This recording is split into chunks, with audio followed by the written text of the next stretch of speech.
சொந்தங்களுக்கு காலை வணக்கம். இந்த நாள் உங்களுக்கு ஆசீர்வாதமாக அமைய வாழ்த்துக்கள்.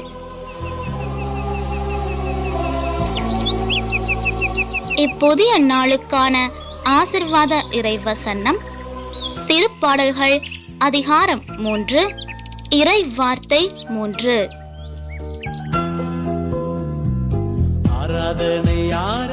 ஆண்டவரே, நீரே என்னை காக்கும் கேடயம், நீரே என் மாட்சி, என்னை தலை நிமிர செய்பவரும் நீரே. அற்புதமே அதிசயமே